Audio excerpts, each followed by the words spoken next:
Aqui é Rodrigo começando mais um episódio para quem luta contra o tempo.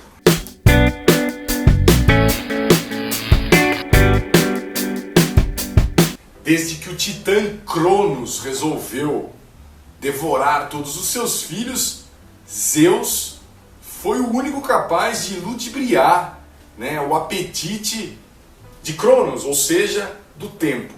Então a gente sabe que não é fácil conseguir organizar o nosso tempo e não ser devorado pelo tic-tac do relógio.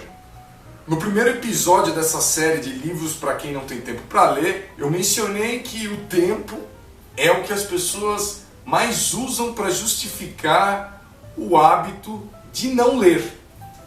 O que eu estou fazendo então é sugerindo livros que podem ser lidos em pouco tempo. Por isso, mais uma vez, eu fiz uma pequena lista de 4 livros que vocês podem ler rapidinho. E como quantidade não é sinônimo de qualidade, podem ter certeza que esses livros curtinhos são fontes de excelentes leituras. A primeira história que eu vou falar vem lá da Grécia Antiga e está aqui nesse livro, pelo menos nesse que eu tenho aqui, que é um pouco maior, não é exatamente o livro para ler rapidinho, mas porque nessa edição aqui eu tenho toda a trilogia tebana. Na verdade, a história que eu indico é Antígona, justamente a última da trilogia. No canal eu já falei, tem um vídeo, se você quiser saber mais sobre Antígona, tem um vídeo aqui no canal. Ela é a mulher que enfrenta o rei Creonte, que no momento em que os seus irmãos, os irmãos de Antígona, lutavam em lados opostos, o rei Creonte decide punir um deles e não conceder o direito de suas homenagens fúnebres.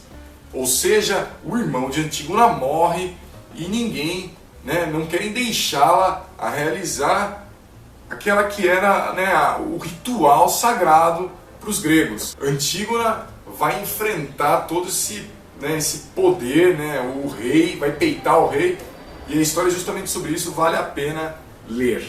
Outra história que eu gostaria de indicar é bem mais recente, já é de um autor contemporâneo, lá da Europa, de Portugal, é o Conto da Ilha Desconhecida, do grande José Saramago, que escreveu o Evangelho segundo Jesus Cristo, Ensaio sobre a Cegueira, que até virou um filme bacana.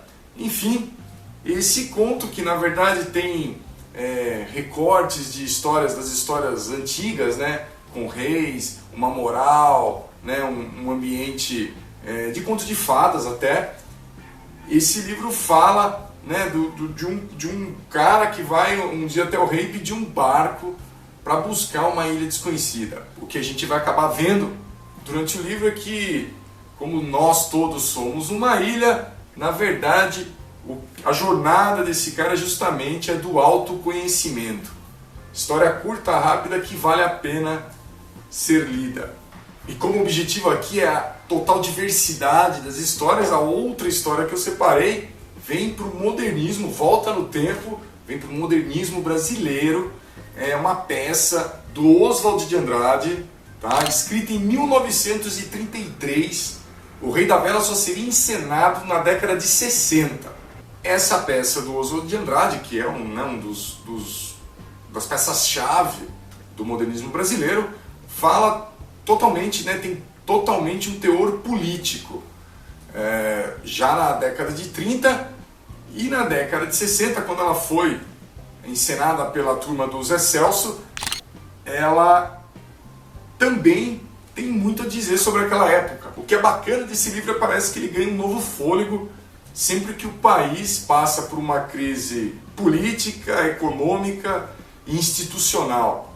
Esse livro, então, como a gente pode ver, ele era atual na década de 30, foi atual na década de 60, e eu diria que é também bastante atual nos anos 2010. Entre outras coisas, ele mostra bastante como pensam e como agem os donos da grana, os donos, aqueles que mandam no sistema, aqueles que mandam no dinheiro. Inclusive o nome Rei da Vela é referência a um dos personagens que enriquece fabricando velas, já que no momento de crise aguda da política brasileira, a derrocada do café ali nos fins dos anos 20, né, a partir do fim dos anos 20, né, com a crise de 29 nos Estados Unidos, um pouquinho de história aí, mas o que ele mostra é que numa crise profunda o cara ficou rico vendendo velas porque muita gente morria, né? Então, os velórios, né, que aliás vem da palavra vela, o rei da vela fez dinheiro com a quantidade de gente que morria. O que o Oswald critica nessa peça que é justamente aqueles que ganham mais dinheiro à custa do sofrimento de muita gente. E para fechar essa segunda lista de livros para quem não tem tempo de ler, eu vou fechar com um livro um pouco mais longo, um livro que exige um pouco mais de atenção também nas suas descrições, mas um livro que é realmente muito bom, que é A Invenção de Morel, livro do escritor argentino Adolfo Bioy Casares, que para o Jorge Luis Borges é uma história, né, perfeita. E tudo bem que o Borges é amigo do Casares, porque ele no prefácio dá outros argumentos bastante convincentes de que esse é realmente um grande livro. A história de um fugitivo venezuelano, um fugitivo da justiça que vai passar a vida numa ilha que talvez, quem sabe, seja desabitada. O fato é que ele vai contando, né, como se fosse um diário, o dia após dia, né, da sua vida nessa ilha. E aqui, como vocês podem ver, eu estou relendo porque eu realmente gostei desse livro.